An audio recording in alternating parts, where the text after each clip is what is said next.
Good morning, my crafty friends. How are you today? Today is Saturday, October 21st, and we are going to be making a sugar-free hot chocolate recipe. So I don't know about any of you, but I am always on the lookout for ways to decrease my added sugar intake.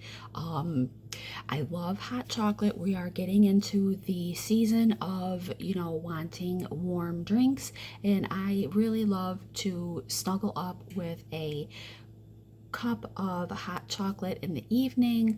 I tend to drink tea in the morning, so I like hot chocolate a little bit later on in the afternoon or in the evening, maybe after dinner while I'm relaxing on the couch. So I wanted to share with you a recipe that I have used multiple times. I've tried a ton of different sugar-free hot chocolate recipes, and this is the one that I found works the best.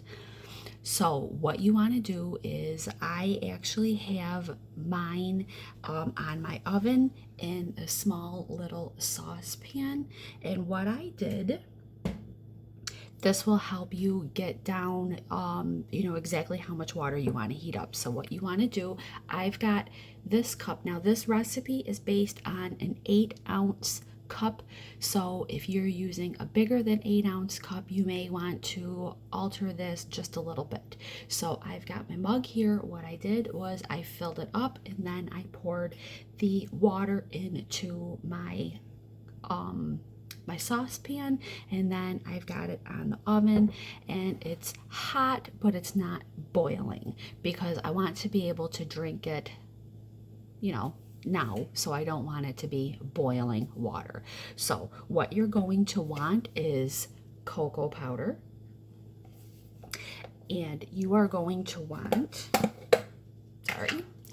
2 tablespoons. Now remember, this is for 8 ounces, so my cup is actually about 12 ounces. So I'm going to put 3 tablespoons in my pot. So 1,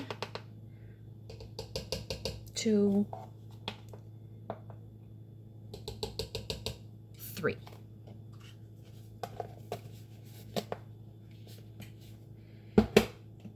Then it calls for 2 tablespoons of sweetener. Now I use this. I really like the this Splenda stevia. So again, I'm gonna put a little bit more than 2. Hi. Talking to yourself? I'm doing a video.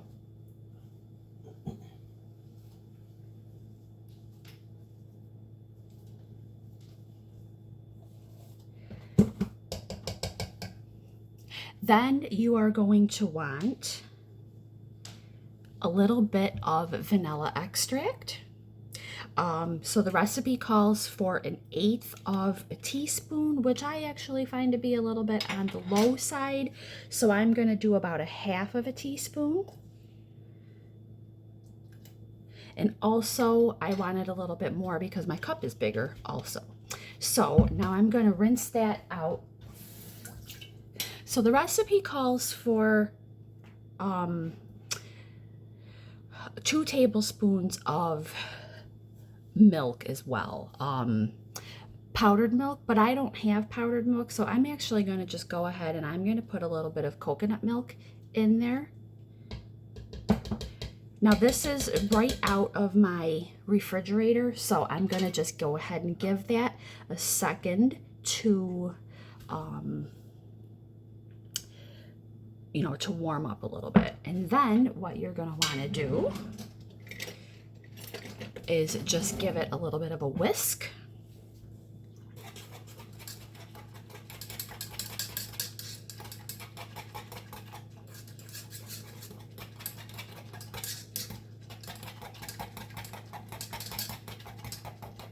Okay, I'm going to pour some of this into a clear cup so that you can see what it looks like.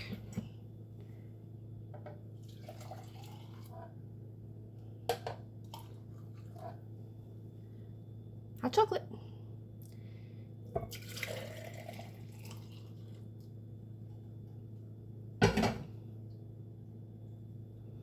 And then if you wanted to top it off with a little bit of, you know, whipped cream, you could certainly do that. Whipped cream is pretty low in sugar as well. So this again is a sugar-free hot chocolate recipe.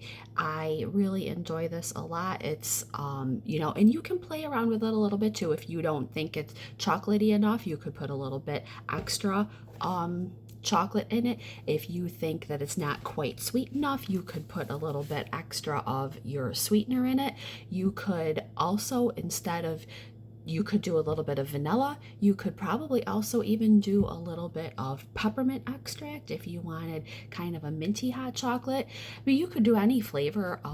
They have extracts in all the fruit flavors. You could do raspberry, you could do banana, although I don't know that that would necessarily taste very good. You could also even do hazelnut. Hazelnut hot chocolate is very good. So is English toffee. So there's a lot of extracts out there that you could use. So this is definitely something that's a little bit flexible. You can play around with it a little bit and figure out what quantities and what flavors you like best. Remember, I use recipes a little bit more as just a general guideline. So you can tweak it a little bit if you want a little bit more flavor, if you want a little bit more sweetness, if you want it to be a little bit creamier. I used water. If you want it creamier, you could use a little bit more milk or almond milk or coconut milk, and do it like a half and half milk and water combination, and it would be a little bit creamier. So definitely play around with it a little bit, and I hope that if you make it and you like it, you will put in a comment and let us know what you used to make yours and how it worked out for you. See you next time.